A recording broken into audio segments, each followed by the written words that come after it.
Estás escuchando el podcast Dios no está callado. Acompáñanos a conocer a Jesús a través de los Salmos.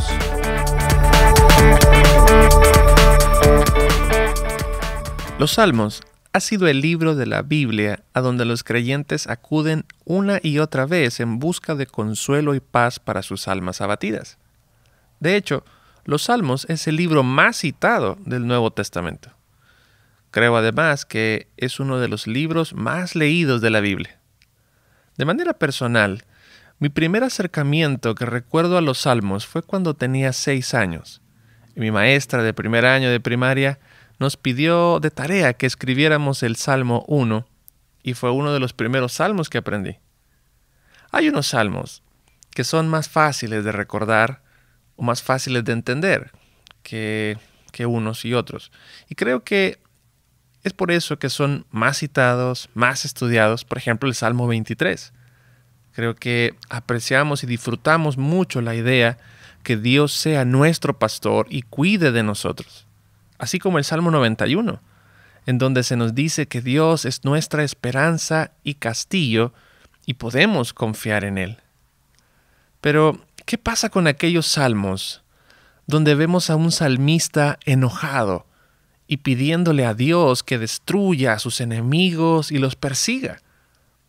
¿Puedo orar yo también así hoy en día? Otros salmos en los que podemos ver a su autor lleno de dolor y angustia, clamando a Dios por una respuesta. Y al parecer, según el salmista, Dios está lejos. ¿Te has sentido así alguna vez? Te quiero hacer una invitación para que puedas acompañarnos a estudiar los salmos en los siguientes episodios.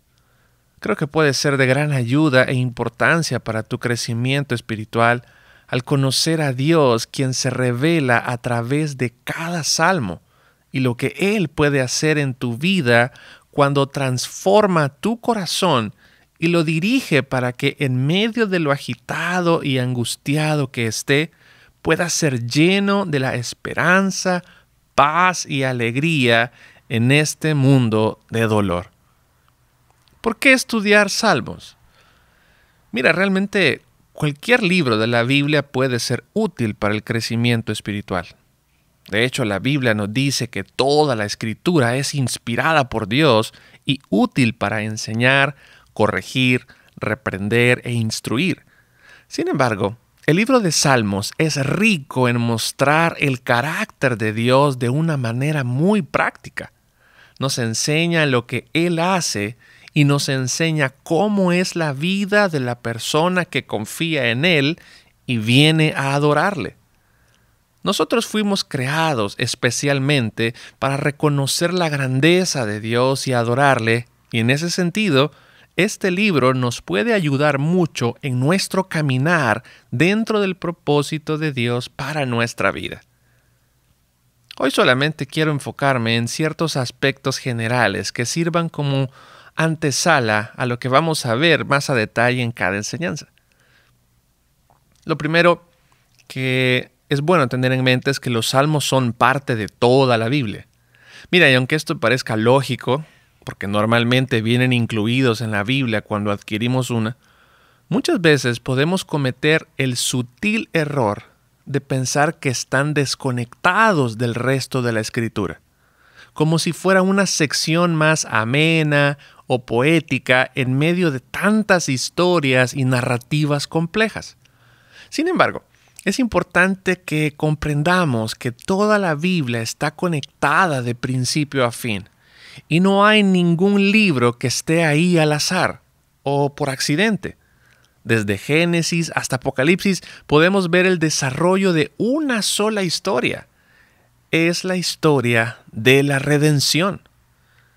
En Génesis vemos cómo Dios creó el mundo de la nada en solo 6 días y decretó cómo funcionaría el universo entero, y así funciona hasta el día de hoy. Dios creó al hombre y a la mujer a su imagen para que le sirvan, adoren y gocen de su presencia. Sin embargo, el pecado separó al hombre y a la mujer del propósito por el que fueron creados. Esta separación es la muerte eterna, y ningún ser humano puede por su propia cuenta quitar la culpa o salvarse mediante alguna obra buena que lo ponga de nuevo en un estado de santidad y justicia delante de Dios. Sin embargo, cuando vemos Apocalipsis, nos vamos hasta el último libro de la Biblia, vemos que Juan nos narra que en el cielo hay una multitud que no puede contarse de personas que están adorando a Dios para siempre. ¿Cómo sucedió esto si estaban separados de Dios por su pecado? Bueno, toda la Biblia nos narra cómo es que Dios salva a sus hijos para que puedan estar en su presencia y adorarle por siempre, quitando de ellos el pecado que les condenaba. Aquel jardín perfecto en donde Adán y Eva gozaron de la vida buena en sujeción a Dios se perdió por el pecado. Es por eso que nuestro mundo está roto y duele vivir en él.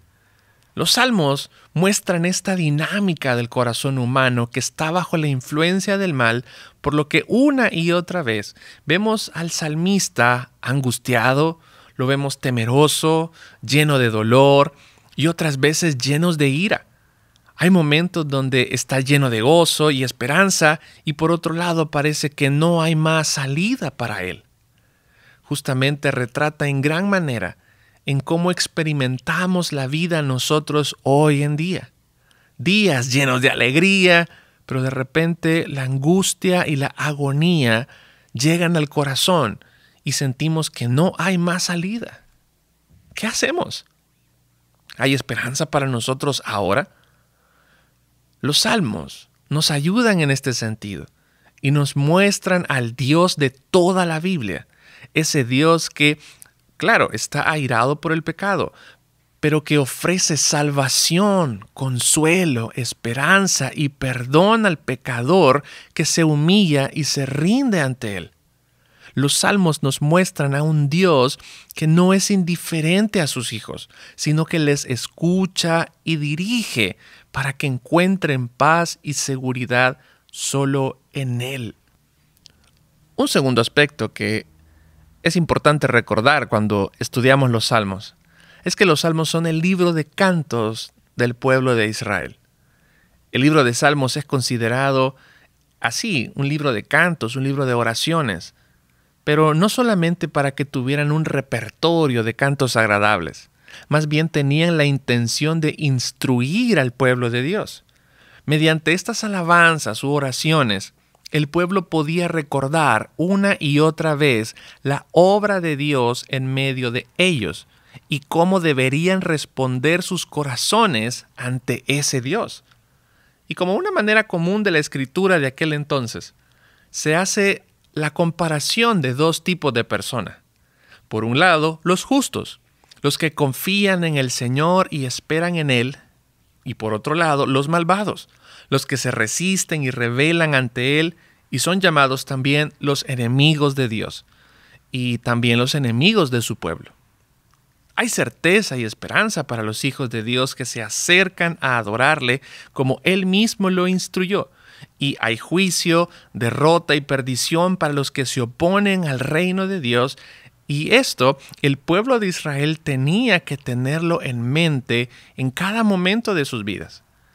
Cuando nosotros ahora nos acercamos a los salmos como creyentes, esas instrucciones son nuestras ahora. No para vivir bajo la ley, sino entendiendo que solo hay dos maneras para responder delante de Dios. En humildad, confiando en Él, viviendo como Él nos instruye, o en rebelión ante su palabra, buscando hacer nuestra voluntad y buscando la adoración para nosotros mismos. Para ambos caminos, los salmos nos indican que hay diferentes consecuencias. Hay un tercer aspecto que podemos tener en mente cuando vamos a los salmos. Y creo que es importante comprender la división y los tipos de salmos que podemos encontrarnos ahí. Los salmos fueron escritos en su mayoría por el rey David. Más o menos unos 75 salmos se le atribuyen a él. La Biblia nos dice que él era músico y compositor, por lo que favoreció en gran manera que fuera uno de los más grandes aportadores a esta obra. Es importante entender que como rey, David representa a la nación y era responsable de guiar al pueblo, no solo de manera política y militar, sino también de guiarlos en la adoración a Dios. Si ves el desarrollo del Antiguo Testamento, verás que cuando los reyes se iban tras otros dioses, olvidaban el pacto, olvidaban la ley y servían a los dioses de otros pueblos, también el pueblo de Israel era influenciado por esto. Pero cuando los reyes confiaban en el Señor y le adoraban según su palabra, el pueblo también buscaba al Señor. David entonces dirige al pueblo a que clamen, que oren y alaben al Dios que hizo los cielos y la tierra. Pero también podemos ver que hay otros salmos que fueron escritos por otros compositores, como Salomón, Asaf, los hijos de Coré, Jedutum, Moisés y otros más. Y hay por lo menos otros 48 salmos que permanecen en anonimato. Por lo que podemos ver es que esta colección de salmos fue compuesta en un período de por lo menos 1000 años, tomando en cuenta el salmo de Moisés y los salmos que hablan en el contexto después del exilio de Babilonia. Más o menos ese fue el período en el que los salmos fueron recopilados. 1000 años. Los que organizaron al final la estructura no lo hicieron al azar tampoco. Cada uno de los salmos está cuidadosamente colocado y siguen una secuencia que cuida muchos aspectos de instrucción teológica que es importante reconocer. Puedes notar que los salmos, por ejemplo, están divididos en 5 libros y cada sección concluye con una alabanza también conocida como doxología. Los estudiosos argumentan que estos 5 libros tienen un paralelo con los 5 libros de la ley de Moisés.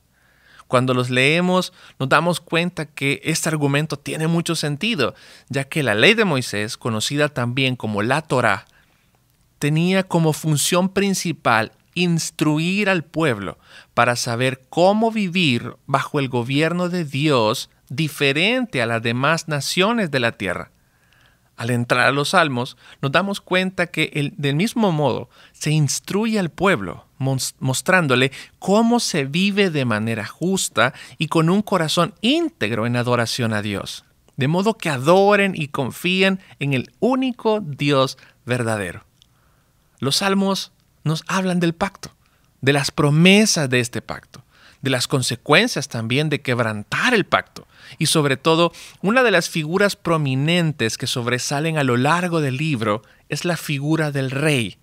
Y de ese modo, no solo se observa el ideal de un rey terrenal, sino que apuntan y ponen esperanza en un rey que vendría del linaje de David, en quien se cumplirían todas las promesas. Los salmos son parte del mensaje de toda la Biblia y dirigen las esperanzas de quienes los leen, cantan y oran hacia la promesa de restauración y victoria del verdadero rey. Pero no solo es ese rey que se sienta en el trono y gobierna, sino que es un rey que se relaciona y cuida amorosamente a su pueblo. Es por eso que notarás que los salmos están llenos de expresiones emocionales profundas, como lo dijimos hace un momento. Emociones de gozo y alegría, hasta momentos de dolor, tristeza y desesperanza. Esto nos dice mucho acerca del pacto de Dios con su pueblo.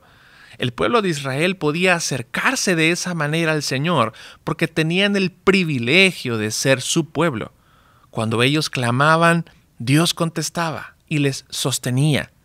Muchas veces, debido a su pecado, Dios guardó silencio o les disciplinaba de diferentes maneras, pero el objetivo principal era que volvieran a Él, a disfrutar de esa relación por medio del pacto. ¿Qué pasa ahora con nosotros? De la misma manera, los creyentes son parte de la familia de Dios por haber creído en la obra de Jesús. Al ser hijos, tenemos la libertad de poder entrar a su presencia, como lo dice el autor de Hebreos, para recibir misericordia y hallar la gracia que nos ayude en el momento que más la necesitemos. Nosotros podemos ir una y otra vez al Padre para derramar nuestro corazón y expresar nuestras necesidades, nuestras angustias, dolores y echar sobre Él nuestra ansiedad. Podemos pedir sabiduría y también expresar nuestras gratitudes por lo que Él hace en nuestras vidas. Podemos tener esa comunión íntima con Dios que se había perdido por culpa del pecado. Pero ¿cómo es posible esto? Bueno, los salmos nos lo recuerdan una y otra vez. Y podemos, a través de ellos, ver el anticipo del Mesías. Nos muestra cómo ese rey prometido, ese ungido de Dios, vendría a restaurar las cosas. Esa es una cuarta manera de acercarnos a los salmos, entendiendo que Jesús se está revelando a través de ellos. Jesús le dijo a sus discípulos en Lucas 24:44, cuando todavía estaba yo con ustedes, les decía que tenía que cumplirse todo lo que está escrito acerca de mí en la ley de Moisés, en los profetas y en los salmos. El escritor de Hebreos en el capítulo 2 nos da otra pista, al mencionar que el Salmo 8 y el Salmo 22 se le atribuyen a Jesús, de quien se está hablando ahí. Por lo tanto, podemos inferir dos ideas importantes en nuestra interpretación de los salmos a partir de estos dos pasajes que acabo de mencionar. En primer lugar, Jesús dice que los salmos hablan de Él. Por lo tanto, los salmos apuntan una y otra vez al Mesías prometido, quien gozaría de la vindicación y exaltación del Padre. En otras palabras, es Jesús el que ora, es Jesús el que alaba, es Jesús el que se sujeta, confía y busca refugio en el Padre de manera perfecta y es escuchado. Tú vas a ver en los salmos frases como ¿por qué me has abandonado? Escucharás y leerás otro salmo que dice, aunque un ejército acampe contra mí, no temerá mi corazón. Y aunque en efecto han sido experiencias del salmista, quien lo escribió, apuntaban a lo que Jesús viviría y experimentaría en su paso como hombre en la tierra. En segundo lugar, hay que recordar por estos pasajes que Dios hizo un pacto con Israel y por eso pudieron gozar de la presencia y cuidado de Dios. Pudieron conocerle de manera que otros pueblos no lo hicieron y recibieron su perdón cuando se arrepentían de sus caminos. Cuando vamos al Nuevo Testamento, Jesús nos habla del nuevo pacto. Ese nuevo pacto en su sangre que nos permite tener perdón de pecados y nos permite tener acceso a su presencia siendo declarados justos. Al ser entonces Él a quien le debemos lealtad por el pacto, nuestra alabanza está dirigida a Él y nos sujetamos a Él como el verdadero Rey quien cuida y gobierna sobre nosotros. Dice Hebreos 2 que Jesús es nuestro hermano, quien nos da a conocer a Dios. Así que cuando vamos a los salmos y proclamamos el nombre de Dios en alabanza y oración, al estar unidos a Cristo, Él los canta junto con nosotros. Es decir, Él nos capacita e impulsa para que nuestro corazón se rinda en adoración ante el Padre eterno. Una invitación y recordatorio para nosotros a través de los salmos es que por medio de Jesús podemos ir una y otra vez delante de nuestro Dios para alabarlo con todas nuestras fuerzas y corazón.